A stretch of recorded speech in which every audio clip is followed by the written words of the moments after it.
Coming up, a review of the NBA teams to keep an eye on. Plus, did you know that there are superstitions in sports? I'm Natalie King. And I'm Elizabeth Winchester. All this and so much more. Rambler Sports Locker begins now.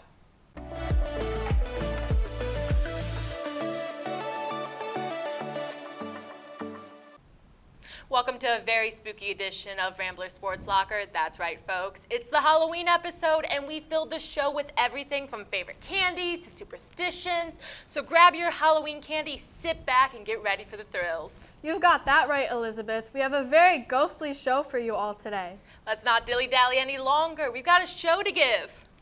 Let's jump right into it. How are the Rambler sports faring this week?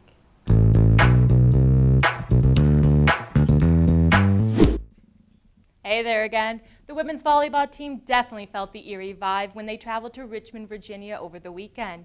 They faced off against VCU in 2 games, winning both games 3-0. They also played 1 match against St. Louis and maintained their winning streak. They now have won 10 consecutive games.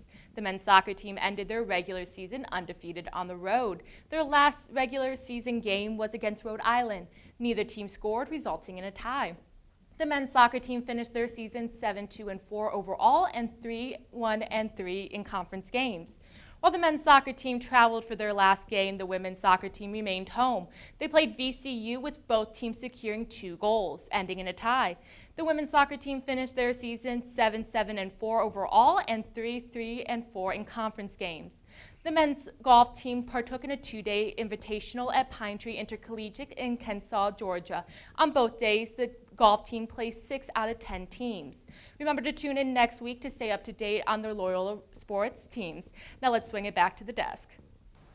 Thanks, Elizabeth. With all those games, I'm sure many of our athletes have superstitions that bring them good luck. Amelia Villhauer is here to talk sports superstitions. With Halloween coming up, there are frights around every corner, from spiders to witches to a Sports Illustrated cover.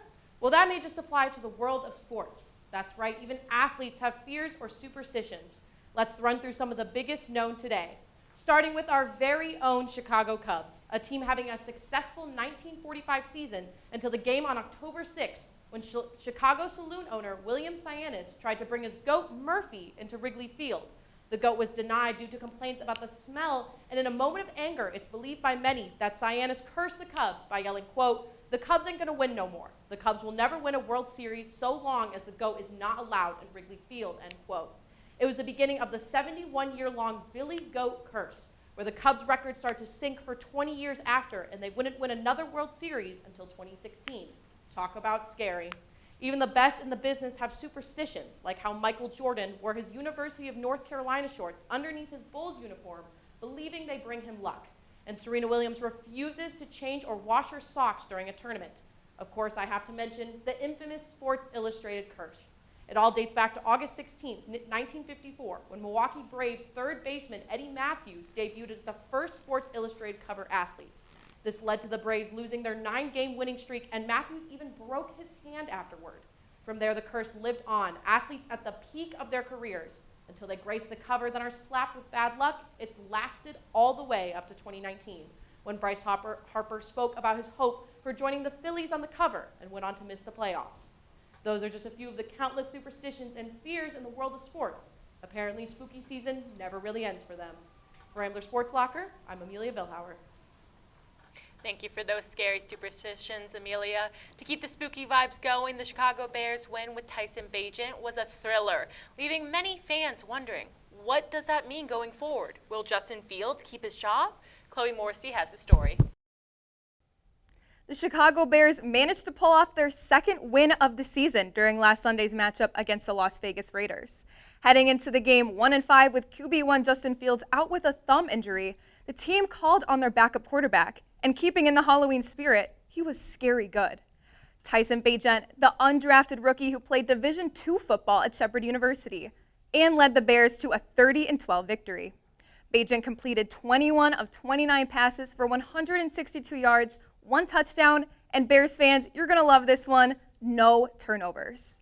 After his first start, Bagent serves as an inspiration, not just for athletes playing outside of Division I, but for Chicago fans who finally may see light at the end of the tunnel. The rookie skill put head coach Matt Eberflus on the spot during the post-game press conference and was asked the question that many football fans are wondering themselves. Is Justin Fields still the starting quarterback?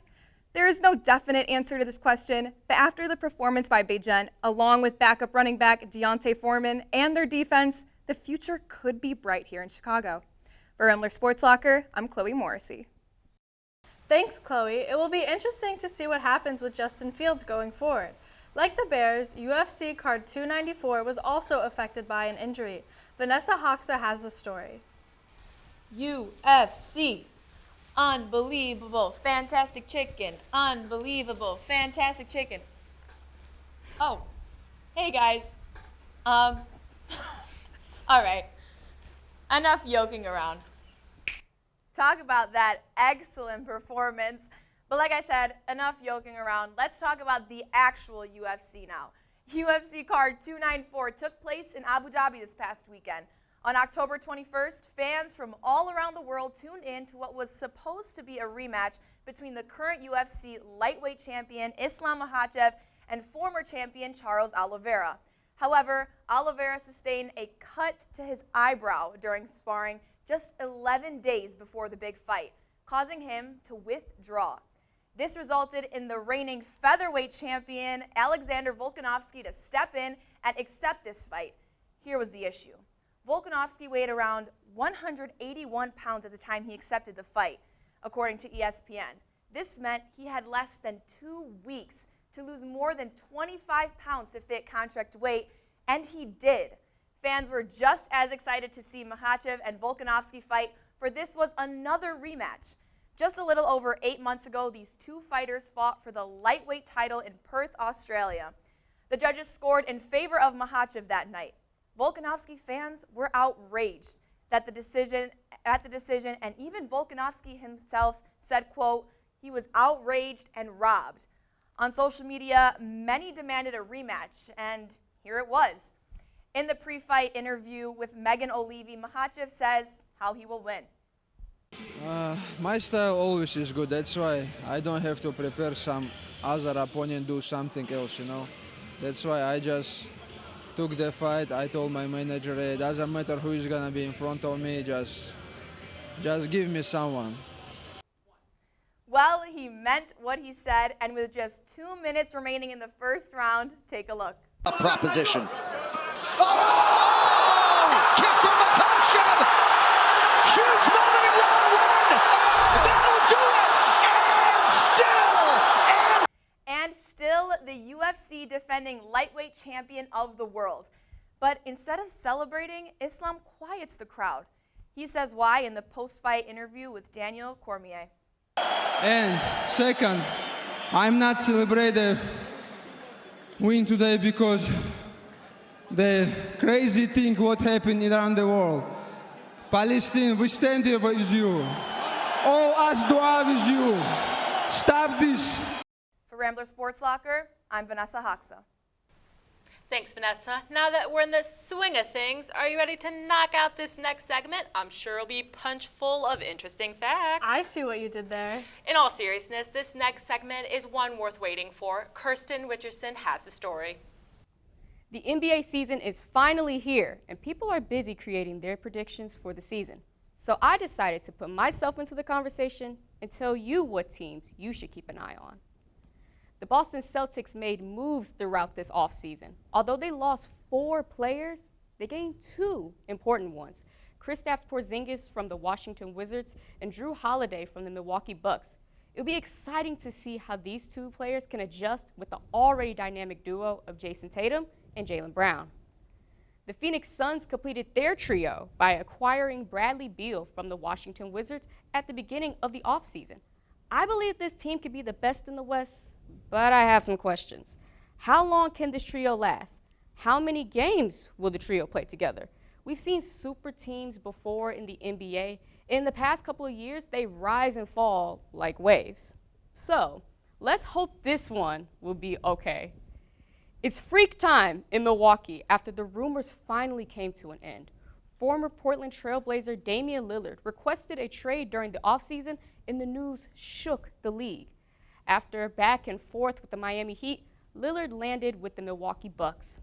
Giannis Antetokounmpo recently signed a contract extension, so I can only imagine how insane these two will play together. I can already see the Bucks facing the Celtics in the playoffs. And finally, I can't end this list without mentioning the Miami Heat. They were so close to getting Damian Lillard, but their front office just couldn't find an answer. I know the Heat wants to go back to the NBA Finals, but was that just a phase? Can the Heat go back to the finals through the power of Jimmy Butler? Heat, I'm keeping a close eye on you. Those are my NBA teams to watch this season. We'll see how they look when the first half of this season ends. For Rambler Sports Locker, I'm Kirsten Richardson. Thanks, Kirsten. I can't wait to see how this NBA season plays out. And with Halloween just around the corner, I also can't wait to see what kind of candy I'll get. William Bazzone, Shreya Pataker, and Bella Giudice are here to discuss their favorite Halloween candies on the Ramble.